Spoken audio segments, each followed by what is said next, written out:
Welcome back to another art journaling video today, and I'm working in my 6x6 watercolor journal, and I'm starting the page by adhering some collage papers, and this time I'm using the gel medium because I want to go on top directly with stamping and some colors, and to have a even surface makes that easier. I'm using old book papers because these are very thin and I don't want to have hard edges on the page because of the stamping I want to do. And I'm using that dough scraper, which is normally meant to be used in the kitchen. I found a set of 5 on Amazon, and this is my most favorite tool to apply gel medium or gesso. Before I stick down my papers, I add a layer of gel medium to the paper itself, and then I put it onto the journal page. I think that works a little bit better. It doesn't wrinkle so much. Here I have some stamped design paper, which is also a very thin quality, so I don't get these hard edges, and I also stick it down. It is stamped with the Rubber Dance Journal Word stamp set.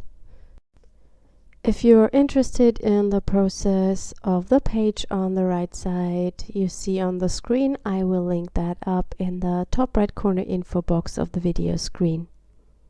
I had the feeling that there is something missing on the page and I want to add something also with a thinner quality, so I decided to put out my box with my napkins, and there was that tissue which was once inked up with brushes. It's a long time ago I did that, and it's a really simple process. You just use the tissue and sprinkle brushes on top and wet it with your water spray bottle, and then let it dry until it's completely dry, and then you can pull the layers apart and use it for collaging.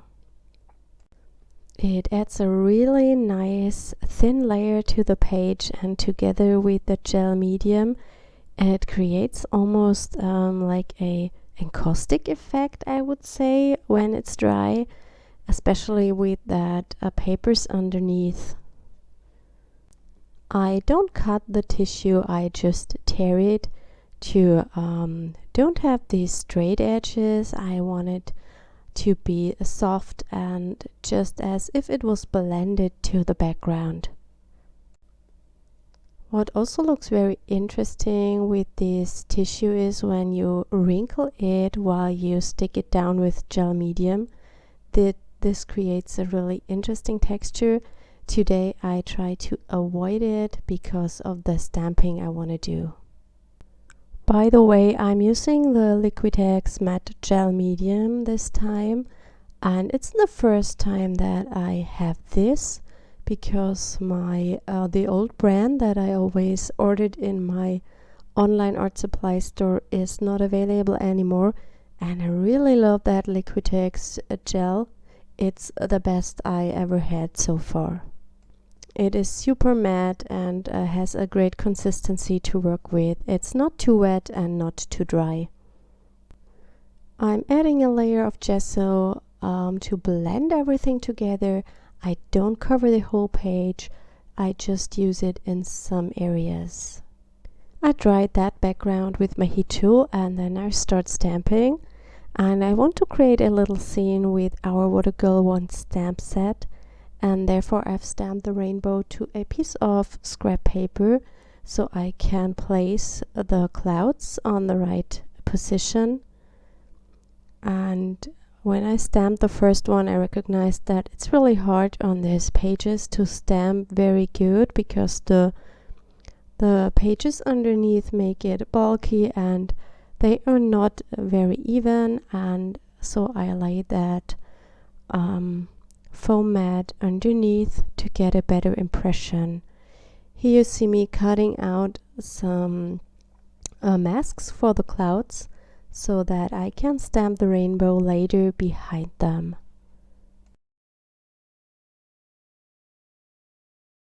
If you're interested in close-up images and pictures of my projects, you will find them over on my blog.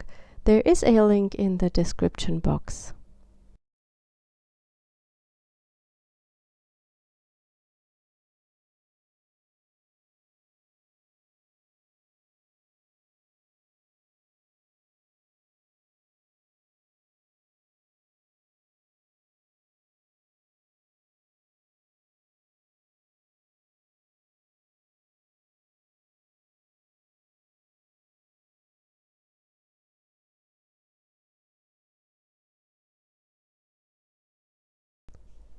I have already stamped the girl and colored it in. I've used alcohol markers for that, and I've used the perfect coloring paper together with Memento dye ink, because that is the ink that works with alcohol markers.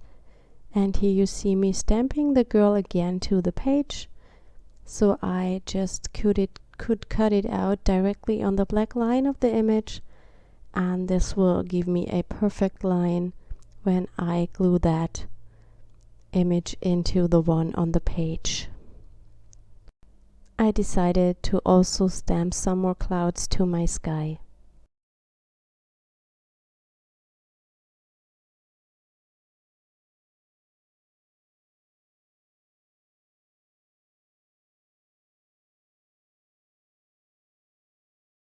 There comes a little flower stamp with the set, and I used this to create the bottom of my page. And I just stamp it randomly, and also with second and third generation stamping to create different values. I've used StazOn ink for the whole stamping on this page because it's waterproof, and I want to go on top with watercolors.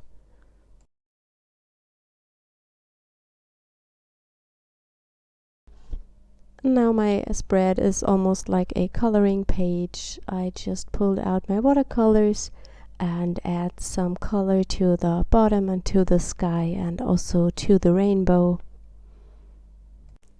The watercolors I'm using are from different brands in this palette. It's my absolute favorite one, but when you start with watercolors, you have no idea and not a real plan which colors to use and which ones you like. And with the time, I think everybody gets the favorites, and these are my favorites in this palette. Not all of the colors in here.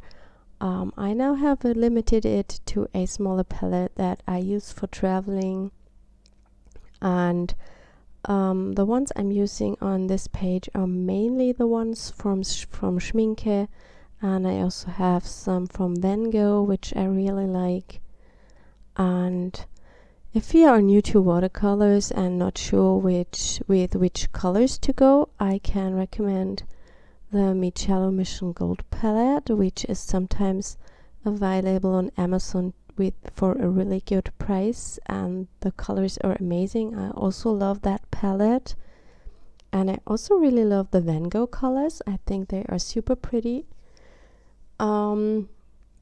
For a beginner, I would not recommend the Schmincke because they are very expensive and they have different colors, and you have to be a little bit more experienced with watercolors to know which ones you should use or you maybe like or not like.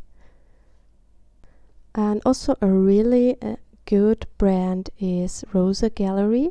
I found a set on Amazon with 28 full pens.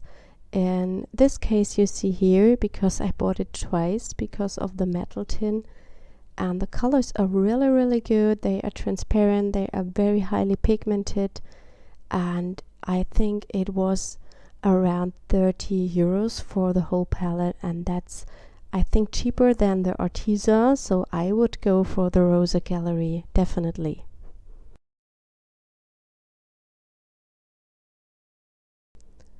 When my watercolors are dry, I glue down my girl, and after I did that, I felt that there was something missing on the page, so I decided to add a little rabbit, and this is a die.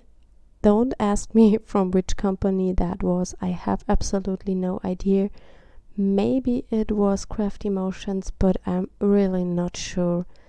And it's just a silhouette die, and I ink it up with my watercolors to give it more detail.